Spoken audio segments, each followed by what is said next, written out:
been found guilty of plotting to blow himself up using a suicide vest that he had constructed and homemade explosive. Let's go to the court. Alison Harper is following the case. Bring us right up to date, Alison. Well, in the last few moments, Andrew Issa Ibrahim, a 20-year-old from Westbury-on-Trim in Bristol, has been found guilty of making an explosive with intent to endanger life, with preparing terrorist attacks. That was by buying the material needed to create explosives, making those explosives, making a homemade suicide vest, and carrying out reconnaissance trips in Bristol where he intended to set up the explosions. He'd already pleaded guilty to a charge of making an explosive substance. This all dates back to 2007, when Andrew Issa Ibrahim, a man with a very privileged upbringing, he attended public schools, was expelled as a teenager.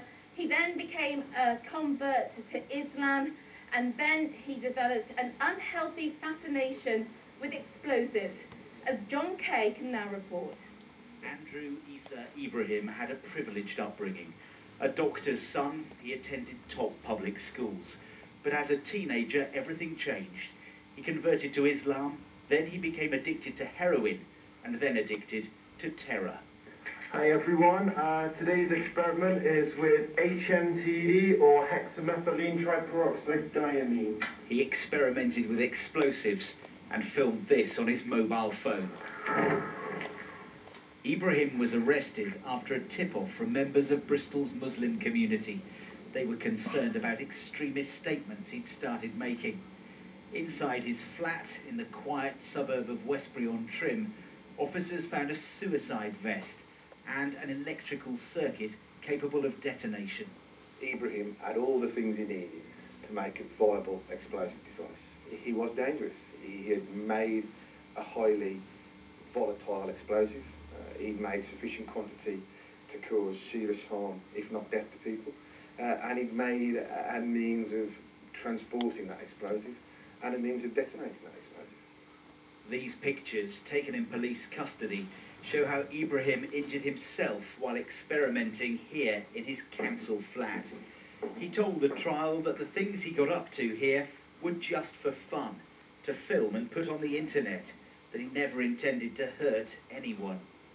Ibrahim admitted in court that he would spend hours here in his flat on his own on the internet, researching explosives and terrorist attacks around the world and extremist groups. He admitted he didn't have many friends, but that looking up that kind of material made him feel bigger and better and cooler.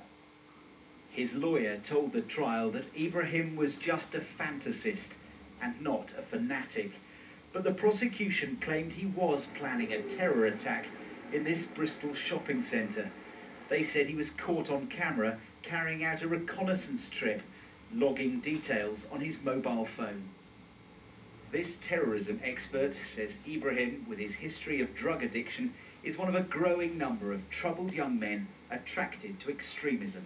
When people really find themselves in desperate situations, I think they search for quite desperate answers. And this is a great example of someone who finds themselves in a very troubling situation and then really searches for anything that gives their lives meaning. And in this case, it was the worst possible thing they could have found to give their lives meaning.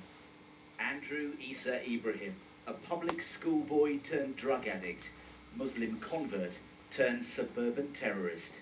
John Kay, BBC News.